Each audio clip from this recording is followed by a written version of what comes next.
Beyond the headlines, the noise, the spin, we seek the stories that live within.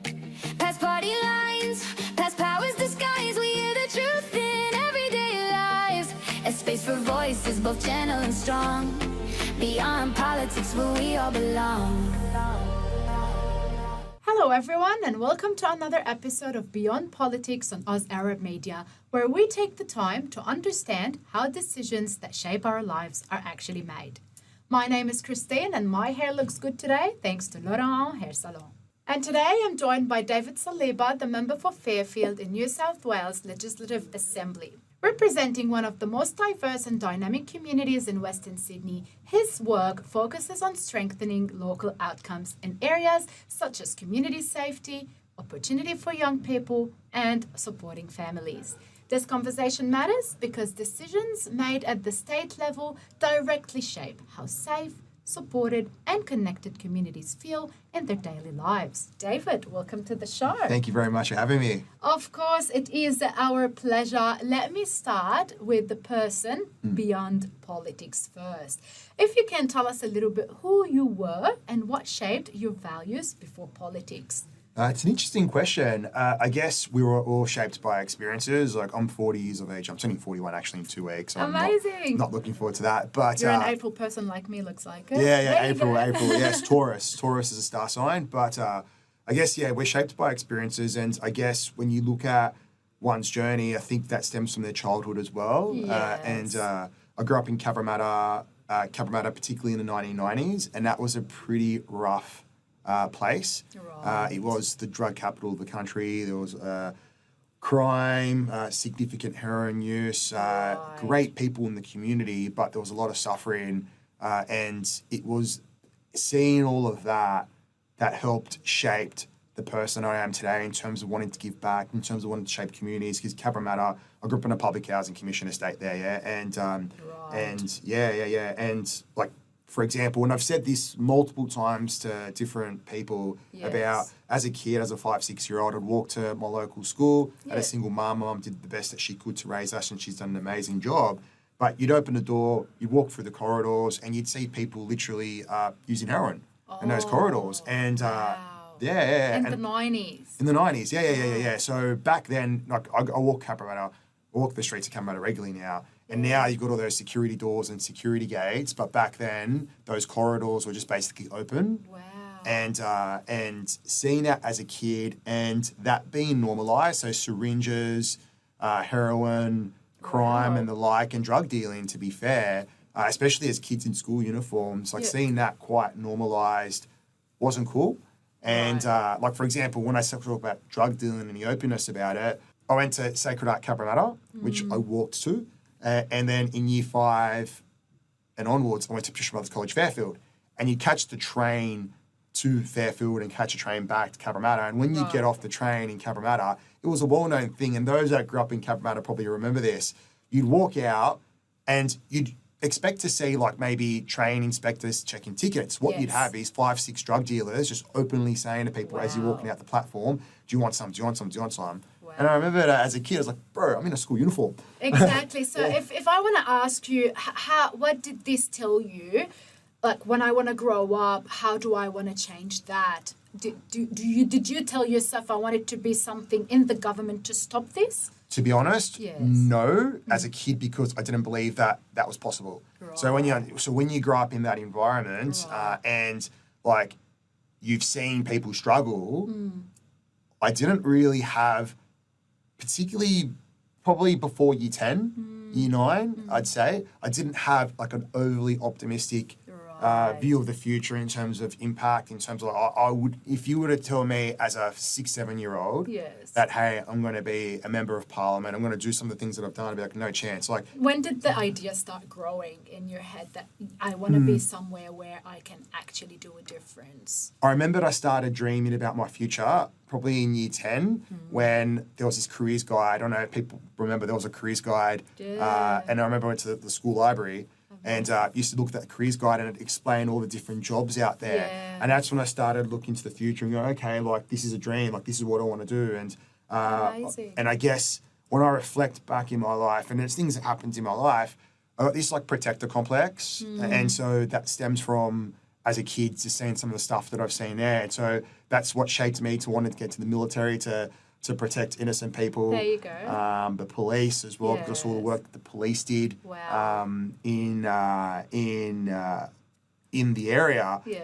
And there were interactions with police. Like I remembered my place got burgled. So I lived in a unit and we were sleeping. It was my mum and I. Yeah. And we were sleeping, and overnight, some crafty dude managed to, we were living on the, so you've got the ground, the first floor, the second floor. Some dude at like 2 a.m. climbed up all of those stories, snuck in through the kitchen window, so cut a little thing, snuck in, was able to steal some stuff in our lounge room and then get out. And so in the morning you'd wake up and you look around, and I remember I had this gold crucifix. Like it was the only thing that it was the only thing of value that I had, to be honest with you. And I got knocked off, and I had it on I put it on my my lounge room table. I remember just walking around going, oh, okay, we've just been burgled. Like you could tell. And that sense of vulnerability, and a sense of when you're sleeping in your home, which is meant to be a place of safety, that someone encroaches that. I wasn't that fussed about it. My mum struggled to sleep for years, and I remember the police responded to it. You had to, like, there's nothing you could do about it. The police aren't going to find it. But I remember one of the police officers came, and he just said to me, this was 2001, I reckon, 2002. So you're looking at it around about 25 years ago. He said, like, don't worry about that. Like, it's clear you've got a future. Like, words to this effect. I can't remember what he said exactly, but he saw my study books, my HSC books, and that sort of stuff around. And he just goes, don't worry, man. Like, you've got a future here. Just stick with that. Don't worry about that. Such and such, when I say those words. And that stuck with me. And it's that sense of comfort that, you know, even though that police officer said those words, that would have just been a run of the mill. Like I used to be a cop, and I would have said that to other people, victims of crime or whatever. But that had an impact on me. Going, that inspired me to want to look after people in their darkest of days. Amazing, and I'm sure things are much better now, thanks to people like you guys, hopefully helping through the government now. The Cabramatta has shaped for the better. If you go to Cabramatta now, like it is a thriving hotspot. Amazing. I walk it every second, third day now. Amazing. We will definitely talk more about that. But before we go into politics, I would love to know about something that people misunderstood about you as a person, as David Saliba, not as a politician. Have you ever heard, or do you have a feeling of something that, people are misunderstanding that? Me as a David, I'm not like this. What would that be? I think from what I'm very casual. Right. So I'm a very casual, down-to-earth person. And I think certain personas, like if you look at my social media, particularly when I first started, some people, like when they came and saw me, they go, I didn't know you were that funny. I didn't know you were that down to, like, So I'm a joker. There's a casual person beyond the former politician who you are, or we actually know about. Extremely casual. Like, for example, I'm overdressed right now. No, you're amazing. You're doing so well. Tell me, David, we spoke a lot about a lot of things motivated you. And I'm assuming maybe the story about the being robbed in your own home was one of the motivations for you to be in what you are today. But if I want to speak about one simple moment that made you say, hey, I want to step directly into politics and I cannot just do it contributing from out of the system, what would that be? So it's a summation of experiences. So it wasn't like one particular point in time when I said, hey, I want to go into politics. To be fair, I didn't think that was possible and didn't know much about it. Right. I remember as a kid, John Newman was murdered, and that was in my neighbourhood, and that was quite profound in that area. He was a member of Parliament for Cabramatta, and I had some slight engagement as a school kid, like when you went to visit the local council. So never had any parliamentary visits, I don't believe. I don't believe at school. I could be wrong. Okay. And it was post high school that I joined the Labor Party when I was 18, and... Can I say why you joined when you were 18? Yeah, interesting. I started law and economics at university. I think at the time I was applying, which I did to join the Army Reserve, to go through the officer stream there. That sense of public duty, that sense of public service. Right. I guess as a kid, you have a chip on your shoulder as well. Like when you grew up, particularly where I grew up, grew up quite poor, and that relative to other areas. Like I was acutely aware of where I grew up compared to where other people grew up, but I valued and loved my childhood and experiences there because that enabled me, like as a 5-6-year-old, I'd know hundreds of kids in the neighborhood. You'd venture around your bikes. Like there was no iPhones or iPads. I heard that came in handy for the elections later. Yeah, well, I think so. I think that people, you see people in elections that you recognise as a kid, and I imagine people would know me. And that experience was great, but it was that chip on your shoulder and a sense of, well, like I've got something to prove. Yes. I think, and this is traversing now about me being a politician now versus what I wanted to be in my 20s. I think when younger people, when you're in your teens and 20s, you got something to prove to people. You compare yourself to other people. There's that relativity in that sense, like how am I going versus them? And I think I wanted to do good things, but probably wanted to be seen to be doing good things to make my family and friends proud. Now, the older I get, in my 40s now, it's to be doing good things, but not so much to be seen. I think you value your privacy, but unfortunately, in order to get the mandate to really reform and really change our society, you need the public capital. So you need to take people on that journey with you. So you need to put yourself out there. It's funny you say that because and I don't like that, by the way, but you have to do it. It's a necessary thing I need to do to change things. There you go. But speaking about your own privacy, right, where was the moment when you realized that public office came with a responsibility or a sacrifice, really, that breached your privacy, if I can say? So I try my best to mentor young people, particularly young political aspirants as well. And there's a difference being an aspirant versus being in the chair, being the actual MP. And that comes about through the weight of decisions that you do that have an impact on people's lives, that sense of accountability. Yes. So like I sit there and I deal with families that are struggling with social housing demand, issues of healthcare, issues with the interactions of government. And I am their conduit between them and the government. And that sense of responsibility, once you're there, living and breathing it, is quite profound and has, to be fair, a mental health impact on you as well. Because we have scarcity. We cannot solve every problem. Resources are limited and politics is about prioritization of resources. So when you can't 100% solve someone's problem, and you see the impact that it has on them, and that's a toll. And that's a cumulative toll over years and over the countless people that you deal with. And I tell myself that, well, it's better me than someone else because at least that way I'm helping as much as I can relative to someone else. And that's what keeps me going. Amazing. Especially that you started at a young age. It definitely does affect you mentally. Well, it's funny. Grow, like seeing everything in front of you, like that's the reality of life. So I'm sure that brought you some sense of as a young politician. Yes. Yeah, well, like I don't consider myself young, but I think in the Labor caucus on the sex, Christian is younger than me, and it's me. It's out of the, maybe Emily Savelle, it's out of the 60 or so Labor MPs, I think I'm like the second or third youngest. So like at least there's that perspective there. I personally do think that we need, it's one of those things too, like to be fair, I look at it and I go, all right, like had I been in politics younger, you'd get more of a younger perception injected into the parliament. But I look at myself now and the ability to empathise with people, as in my community. And that is I'm only able to do that now. So I tell myself, hey, would I have been a great politician if I got there in my late 20s?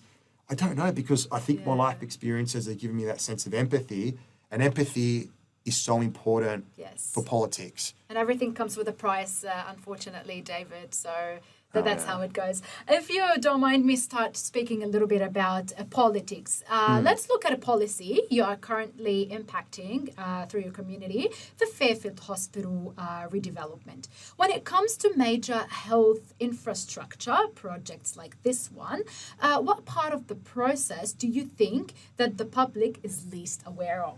These major capital works, so we've got Bankstown Hospital, which is approximately $2 billion, which is on the eastern side of my electorate, in terms of servicing Georges Hall, Bass Hill and the like. And we've got Fairfield Hospital, which is in the western side of my electorate. That's 630 million, 550 from the state, $80 million from Chris Bowen and the federal government for the emergency room. That Fairfield Hospital investment is extremely important. So I was born in the old Fairfield Hospital, 1985.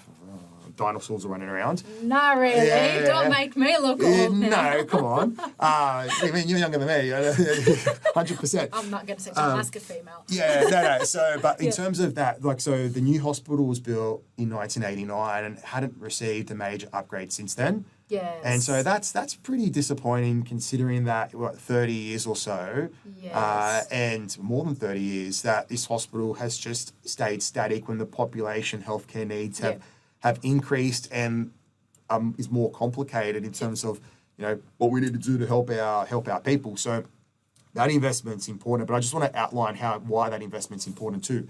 So I think it as a triangle of healthcare. Yeah. So so you've got Liverpool Hospital, Fairfield Hospital, Bankstown Hospital. That services that region, and that's that triangle of healthcare there. Right. And on top of that, the new Bankstown Hospital, $2 billion, the $850 or so million spent at Liverpool Hospital upgrading that, then the $630 million over at Fairfield Hospital. You're looking at a $3 billion approximately pipeline of healthcare investment in that area, which is going to help save lives. Right. And I say that quite literally. And as a politician, our job is to, people don't know this, and this is the other thing too that I probably want to explain to people. You've got members of parliament who are part of the legislature, the parliament. You've got the executive level of government being, like, say, the health department and the minister that's attached to that, as well as the premier. You've got all different ministers. Yes. And then you've got the judiciary, which is the judges and the courts and the like. And so my job as a member of parliament is to be in the legislature. Yes. And that job there is an accountability job where we're meant to hold the executive to account with respect to the delivery of public goods and services. There you go. And so that's what we're doing here at Fairfield Hospital. And so in terms of what the public don't know, my job is to fight for those resources, which has happened. Really? Now, the project delivery of that occurs for the executive level of government, being the minister with his delegated officials, i.e. the department. They've then outsourced that work to different expert providers to then deliver that project. And that becomes a project management issue. Yeah. And that fluctuates, or that develops over the next couple of years as we develop this hospital. That's a great explanation, actually, David. Thank you so much for that. But if you don't mind me asking, where do compromises usually happen when you're balancing, design, cost, and community expectations when working on such a big project? It's interesting you say that, and that's a battle. So that's I speak to the executive level of government to go, hey, this is what some of my community believes should happen, and articulate those concerns. The way that the hospital's designed is that there's a clinical support plan that gets developed by the local health district, South Western Local Health District. So then they then go, right, we believe these services need to occur within this hospital in accordance with the budget that we've got. Yes. I try to forward lean to go, okay, well, what is that? How does that work? You try that compromises don't actually happen. Well, it's you put your arguments forward, but the other problem too is that as a member of parliament, I'm very how do I put it? Very technical. So I'll do a deep dive into things. I can't speak for other MPs, but it's very easy for MPs or the public to go, well, I haven't got the technical expertise here, so I'm going to actually just not get involved in that process and trust the executive to do that. Yeah. And to be fair, they're not here to screw us around. There's no ifs, buts about it. But there might be some things that they might not be aware about that the community think that this is an issue and we need to deal with that. For example, one of the big things is the MRI in that hospital, the imagery services. Yes. And I could speak about that because my mum was sick last year and I took her to emergency, or she was in emergency at Fairfield Hospital. And I was there just studying everything about the process, as well as making sure my mum's okay.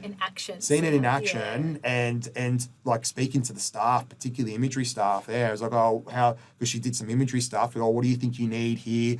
Dave, we need this. Yeah. And that enabled me to go to the relevant experts, well, when I was there, the people on the ground were saying X, Y, and Z. Yeah. And that's come into the fray. So, so you've got the project development, and then the other question you're going to ask is, David, what about staffing? And that's a subsequent problem that we need to work on. And that's not just a state problem, it's a federal problem with education, tertiary education, medical spots, etc. And on top of that, healthcare is not static. As our population grows, we need to invest more. So that's my job to continually try to make sure that this hospital keeps on growing to meet the needs. Amazing. David, we spoke about, how you want to bring the project forward, how things were actively done, and what compromises things that we just spoke. But what often slows down a good idea when you want to try to deliver an improved healthcare facility? Interesting. The problem is it's about legitimacy. Yes. So I've got, my colleagues and I, because this isn't just my seat, it services a number of other seats. Yes. We've got an electoral mandate to hold the executive to account, even though I'm part of the Labor government. Yeah. And to be fair, Ryan Park's an amazing, I don't know if you've met him, like he's extremely attentive, brilliant, that sort of stuff in what he does. So, but you got to weigh that, like that electoral mandate against your technical knowledge where, when people just get in the way for the sake of getting in the way. And I don't want to be that guy or that person that, hey, this guy thinks he knows everything, but he doesn't, and you're just slowing or just disrupting. To critic whatever you're doing. Yeah, just to feel relevant. Yeah. So my job, to be fair, is to get the money. Right. That money has been delivered, or it's been delivered over subsequent budgets over the next couple of years. Is anything slowing that down? No, it would have been. Well, it's a commitment. Well, I think Mins is to his word, yeah? So when you commit to something, it's very hard to not. It's your legitimacy, it's your integrity. So I have no qualms about that being delivered. The only issue is that, to be fair, and me being transparent, is that we've got $630 million. Right. Costs escalate through time. Yep. So I want to make sure that we do this as quickly as possible to get the biggest bang for buck, whilst we can capitalise on cheaper prices today relative to, say, 4 or 5 years' time. Where do the biggest coordination challenges usually arise when you're doing this big-scale project? So the project managers and the department have overall, so the chief executive, I believe, of the South West Sydney Local Health District alongside the Ministry for Health are primarily responsible for health infrastructure, which is our department who deal with this. Okay. So they've got a tough job because they've got a massive pipeline of infrastructure development across the state that's happening now. And that's because we realise that, we're a new government and healthcare investment's important. So my job is to be that public injection within their thought processes. Right. So, for example, we have feedback surveys. Not we, but the department put that out there. Have your say. There's a Fairfield Hospital website development, and people can have their say there. Yeah. And my job is to go, what are the common themes, and making sure that those themes are at least listened and adhered to. Yes. But the way that this works, and the way that I imagine it would work as well, is that there'd be a quantitative analysis with it all. Like, hey, here are all the data about what services actually needed. Yes. So it's one thing to say, for example, we need an MRI in Fairfield, but then if we have 10 MRI demands a year, for example, I'm just putting out there, relative to, say, another area that has 10,000, then that compromise would have to be, that goes over there because that's a better public good, better public allocation of resources. That's when competing for priorities, that's what it's about. That's what politics is about. Mm-hmm. And people understand that. It's like we're the state government, we've inherited close to $190 billion in gross public debt. So weigh that alongside wages demands for teachers, police officers, and the like. Weigh that amongst the infrastructure spends that we need to do with respect to hospitals, schools, roads, transport, and the like. And then weigh that against all our business as usual costs as well. Yes. We have to be very, very specific and deliberate in terms of how we spend our money. Speaking from a government perspective, from a legislative perspective, and all the money, the projects, all that. If we want to ground that a little bit to what it means to people, who stands to benefit the most from the redevelopment of this once it's complete? Oh, the public. Yeah. So so you mean mainly, once and for all, the public. Yeah, the public. Yeah. So the reality is that population in Western Sydney is surging. Yes. And there are healthcare demands. There's no ifs or buts about it. Yeah, education, healthcare, police, transport. It goes on. Yeah. Yes. But in terms of this hospital's for the public, and it's just important that we always keep our finger on the trigger to ensure that it keeps meeting demand. Now there'll be Yes. times, and this is the heartbreaking thing about it, and I think everyone would understand that there'll be times when the healthcare system will not 100% be able to solve people's problems because of mistakes, congestion, surges in demand, Human error. and the like. And that breaks my heart well and truly. It's about setting up a system as strong as possible to minimize that, and obviously aim towards that not happening. So, like, this hospital's for the people. To be fair, like, if it gets delivered, like, as a politician, you go to yourself, okay, like, well, I used to be in the military, right? And so when you took over, say, for example, like a team or whatever, you wanna make it better than what you've inherited, so you could pass it on to someone else in a better spot. I guess that's my dream for Fairfield, in a sense of, like, received it at this point, made it a bit better, or made it as better as I can be, but I'll try my best to take it to the limit, and then pass it on for the future generations to actually run that course. But still, there might be some people left behind. So who do you think still feel left behind or concerned about this transition that you're trying to improve? Depends on the services that are being delivered. Everyone has very nuanced needs. Yes. And so when you look at the way that healthcare works is it's meant to be an integrated healthcare network. So a whole bunch of services, not just tied to one particular location, but within the network. So you've got the South West Sydney Local Health District, Fairfield, Liverpool, and Bankstown. Services at Fairfield might not exist in Bankstown or vice versa, but you've got that network there. And that's important because you've got scarcity of expertise. In the hope that no one be left behind or be concerned. Well, you try to connect the triangle of health that you spoke about. Well, the district, that's how I see it. But then I'd imagine the district have a different plan as well. So long as people can get healthcare within a reasonable distance. Yeah, because you're not going to get, say, for example, a hand surgeon, the best hand surgeon at every hospital. Right. And so it's very important that we have specialist capabilities. Right. But that specialist, the word specialist means it's not like unlimited. Yes. And so it's just important. Special. They're specialists, and so when you ask that question about being left behind, that's the crux of it. And I remember, to be fair too, at one point that really, I door knock a fair bit. We last see year, I'm too tired, I was 6 away from it. I got to stop it. But I'll pick it up again very soon, a lot. But I was door knocking Canley Heights, and I was door knocking this lady, lovely lady. She would have been in her 80s, lives alone, and she was saying, Dave, I've got cancer, and I'm getting my treatment at Campbelltown, but like it's too far away, and I have to catch a train and all that sort of stuff. And then we managed to speak to the Minister for Health and transition it to Liverpool Hospital, which was closer. Oh, so that's a question there, like about, well, that's not reasonable travel. Like you're suffering from cancer, you're in your 80s, do all this travel. to public transport all the way to Campbelltown. So that wasn't good. You try not to let anyone behind. Yeah, but what I'm trying to say there is that, like, that was an example of that's not reasonable. That distance is not reasonable. So even though a specialist capability existed in Campbelltown, this person was in Canley Heights, commuting all that way, that's not reasonable. And so, like, it needs to be within a reasonable proximity for care. That's what I believe anyway. Amazing. Look, we do definitely have a lot of questions and a long way to go if we need to ask every question. But if I can end it with a question, what should Fairfield residents realistically expect after the redevelopment processes of the hospital? They expect a great hospital that's connected with that's connected with Liverpool and Bankstown that provide first-class care. But it's not a static process. My job is to continually improve our hospital. So once that, we're going to have that, if I'm still around and, all that sort of stuff, once that place is opened, it's going to be a big celebration. Politicians, they're going to cut ribbons and say how great we are.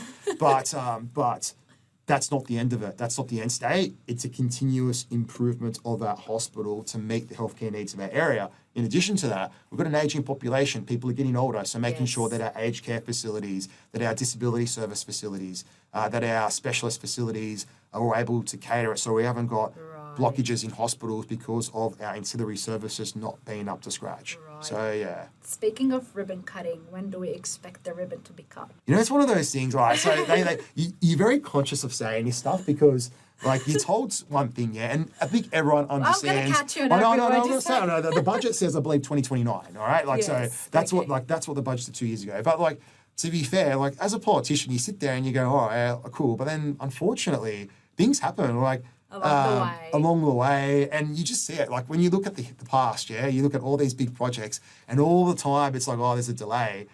So I guess the budget says 2029. Well, no, there isn't. But I'm just very conscious that, like, for example, we've got a fuel crisis right now. Right. That's precipitated from an external factor being the war in the Middle East. Yeah. Like this stuff has...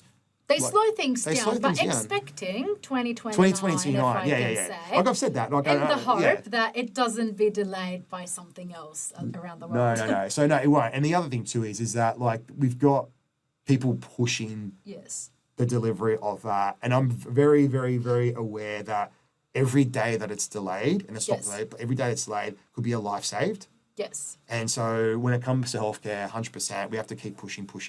Amazing. David, thank you so much for joining us today on Beyond Politics and for sharing this amazing ideas and perspective on the future of healthcare, especially in Fairfield. So thank you so much for your time today. Thank you. No worries at all. And before we go to our viewers, I'd like to say staying informed about projects like this one helps ensure that the community and their voices remain part of the conversation.